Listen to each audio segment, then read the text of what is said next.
안녕하세요. 클러브에서 수학 가르치는 황용원입니다. 가장 최근에 고3에 처음 올라와서 아이들이 이제 3월 모의고사를 쳤는데 그 3월 모의고사에 대해서 아이들도 그렇고 학부모님들도 그렇고 관심도 많으시고 여러 가지 의문이 드실 것 같아서 그 부분 설명드리려고 이 영상 찍게 되었습니다. 일단 제 생각은 뭐냐면 대부분 선생님도 마찬가지겠지만 3월 자체로는 원래 그렇게 큰 의미는 없어요. 만약에 큰 의미가 없다는 게 무슨 뜻이냐라고 생각해 본다면 원래 3월은 선택 범위, 선택 과목, 확통기와 미적이 전체 범위가 아니고 공통만 전체 범위거든요. 근데 선택 과목 형태의 범위가 너무 좁기 때문에 실제로 선택 과목 뒤에 있는 문제의 형태가 훨씬 더 어렵고 그 문제가 난이도가 제대로 주어졌을 때 전체 과목 형태의 문제 구성 밸런스가 완전히 달라지거든요. 리듬이 바뀌어요. 시험치는. 그래서 이것 때문에 결과적으로 범위가 좁은 선택 과목에서는 지저분하게 된다든지 이렇게밖에 되지 않고 그 다음에 선택 과목에서 난이도를 올릴 수 있는 한계가 분명히 있기 때문에 공통이 지저분해진다든지 조금 실제 시험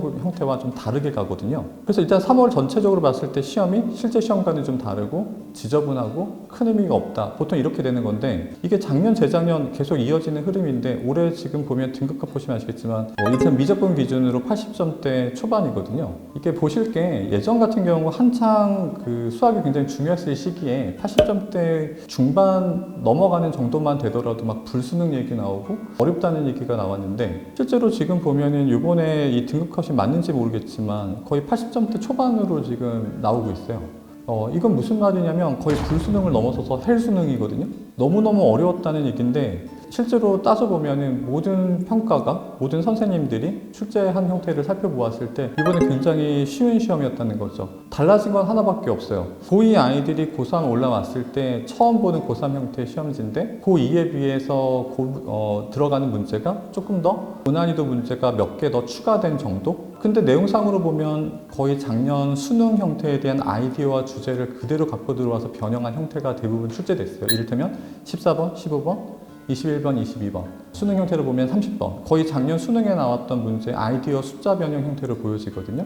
21번 같은 경우는 평가원 변형이었고 그래서 실제 작년 수능을 좀 제대로 풀어봤던 친구들 같은 경우는 굉장히 잘 풀 수 있는 시험지였으니까 결과적으로 보면은 약간 고2 때 시험 치던 시험지보다는 약간 어려워졌고 문항이 조금 어려운 문항이 추가되어서 3월이니까 시험지가 지저분하긴 했지만 작년 수능 시험지 형태의 거의 변형이기 때문에 이게 잘 보면 잘 볼 수밖에 없는 시험지였거든요. 근데 아이들이 지금 등급컷이 이렇게 낮다라고 하는 것은 좀 문제가 있는 것 같아요. 공부가 준비가 많이 안 되어 있다. 그다음에 나쁜 말로 얘기하면 기존의 이 수능 공부도 마찬가지로 출제되었던 것들이 반복되니까 당연히 기존의 그런 작년 수능이라든지 기존의 수능에서 중요하게 다뤄졌던 주제들, 문제들 이런 것들이 충분히 대비가 돼 있어야 되는데 이게 아직 준비가 덜 돼 있다. 그냥 일단 그런 생각이 들고요. 다시 아까 말씀드린 좀 정리하자면 공통만 조금 의미 있게 왜냐면 선택 과목은 중요한 것이 중요하게 나오지 않았고 범위가 너무 좁다 보니까 큰 의미가 없거든요. 그럼 의미를 둔다라고 하면 공통이 좀 중요할 텐데 공통에서 작년 수능 기조 형태를 그대로 따라온 형태를 애들이 제대로 못 풀었으니까 지금부터 고민해야 될 부분은 이거예요. 6월과 9월이 있는데요. 이 두 시험이 그나마 또 평가원에서 실제 출제진이 출제하는 형태이고요. 근데 좀 아쉬운 건 6월은 실제 시험 범위 역시 아니고요. 선택 과목 시험 범위가 모자라요. 9월 정도 되어야 이게 시험 범위 전 범위일 텐데요. 보통 6월과 9월이 실제로 수능에서 이렇게 출제하겠다라는 평가원의 어떤 생각, 의지가 가이드로 제시가 돼요. 그리고 거기에 맞춰서 그 이후에 나오는 모의고사라든지 모든 선생님의 훈련 방법이나 생각들이 거기에 맞춰서 일단 아이들을 훈련시키게 돼 있거든요. 근데 이제 좀 문제가 생겼죠. 아까 말씀드린 시험 범위도 문제긴 한데 9월은 너무 늦은 데다가 작년에 바뀐 시험 경향 때문에 6월 다르고 9월 다르고 수능이 달라버리는 이게 최악의 사태가 벌어졌어요. 시험이 어떤 아이들한테 가이드, 지침을 주는 방향성을 완전히 잃어버린 거죠. 지금 현재 3월 출제진이 누구신지는 모르겠는데 그냥 작년 시험지를 어느 정도는 그 형태를 유지하겠다는 생각으로 출제하신 것 같아요. 근데 실제 6월과 9월 그리고 수능은 이대로 내지는 않을 거거든요. 이렇게 내면 잘 볼 수 있는 애들이 너무 잘 보고 이 아이들이 이 수준에 멈춰 있는 게 아니기 때문에 절대 이렇게 낼 수가 없어요. 이 아이들이 공부를 지금까지 했을 때 두 가지 방향을 생각해야 돼요. 첫 번째 방향은 기존에 나오던 것들 이 나오던 것들을 얼마나 빠르고 정확하게 풀 수 있도록 연습이 되어 있는가. 그리고 작년 시험 경향 때문에 이 부분을 또 신경 써야 돼요. 수능은 기출 변형 형태로 플러스 알파 정도만 생각하면서 공부를 심화시키면 된다라고 보여졌었는데 지금 작년에서 약간 수능 형태에서 기출 원본을 두지 않은 약간 엔제까지도 풀어야 되는 거 아니냐라는 형태의 뭔가 의견들이 되게 많았어요. 여기서 엔제라고 말하는 건 각종 어떤 모의고사나 문제 형태에서 카테고리 없이 그냥 섞어버린 형태의 엔제인데, 그 엔제라는 형태가 수능 관련 문제가 두 가지가 있는데, 아까 말씀드린 것처럼 기출의 변형 형태가 있고 그냥 기출 원본이 없는 상태로 이런 것도 출제될 수 있지 않느냐라고 하는 이제 그런 형태의 문제들이 엔제에 들어가 있거든요. 만약에 예전 분위기라면 엔제는 풀 필요 없다 이런 이야기를 할 수도 있어요. 기출 원본이 없는 문제 형태가 나올 리가 없다고 생각하기 때문에, 그건 평가원 스타일이 아니기 때문에. 근데 작년 바뀐 분위기 상에서 보통 얘기가 나오는 건, 이건 학생들도 하는 말이고 선생님들도 하는 말이고, 엔제까지도 풀어야 되는 거 아니냐, 여기서 더 나쁘게 얘기하면 기출 문제를 공부할 필요가 없는 거 아니냐, 뭐 여기까지 갈 수도 있을 것 같긴 한데 이건 좀 심한 것 같고요.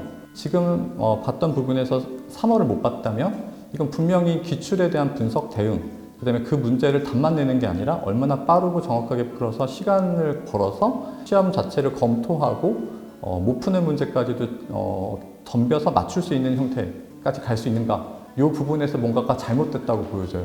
그래서 그거를 보완하면서 실제는 아까 말씀드린 것처럼 늘어나는 선택 과목 시험 범위 형태의 공부를 조금 더 깊이 있게 해서 대응하면서 아까 말씀드린 새롭게 출제될 수 있는 형태, 기출 원본이 없는 문제들에 관해서도 조금 관심을 가지면서 대응을 해봐야 되는 것 같아요. 그리고 어쩔 수 없이 그렇게 6월, 9월을 가보면 다시 그 아이가 기존의 경향을 대응할 수 있는지, 조금 바뀌어서 새롭게 나오는 형태의 문제에 대응할 수 있는지를 또 살펴보다 보면 이제 방향이 어느 정도 설정이 되겠죠. 그래서 지금 시험 자체는 지금 설명드리는 것처럼 등급컷이 낮은 것은 글쎄요, 그냥 2학년 형태 공부가 아직 좀 부족한 상태에서 시험에 적응력이 좀 없었다, 기존의 출제 방향에 대해서 준비가 좀 덜 되었다, 이렇게 보여지는 것 같아요. 문제 내용을 보다 보니까 뭐 이런 것들이 좀 있는 것 같아요. 이게 작년에서부터 반영된 의도인데요. 수어이든 수투든 미적이든 다른 과목이든 특히 공통해서 그런 부분이 좀 많긴 한데, 아이들 수학 상하 형태의 과목, 고1 때 하는 과목 있잖아요. 이 과목들이 보통은 간접 출제라서 그렇게 수능 시험 문제에서 조금 노출되면서 그게 강하게 문제를 조금 꼬을 수 있는 요소로 심하게 들어가진 않았었거든요. 근데 이번 시험을 보니까 수학 상하 내용을 조금 더 강조하겠다는 의미가 좀 많이 들어간 것 같아요. 그것 때문에 연산을 조금 지저분하게 보이려고 노력도 많이 한 것 같고, 그래서 이 부분도 바뀐 경향이기 때문에 그 관련된 문제가 작년, 그 다음에 올해 지금 생산되고 있는 것 같거든요. 그래서 기출 형태 변형 말고도 아까 말씀드린 수학 상하가 새롭게 조금 더 강조되는 형태의 수능 수학 문제, 이것들은 지금 새로 나오는 것들이기 때문에 그런 문제들을 조금 찾아서 풀 수 있는 게 중요한 것 같아요. 그래서 여기까지가 제가 전반적으로 이 3월 형태 시험을 보고서 정리된 결과를 말씀드리는 것이고, 다른 형태의 자료들도 제가 검토해서 합쳐서 한꺼번에 지금 말씀드렸습니다. 감사합니다.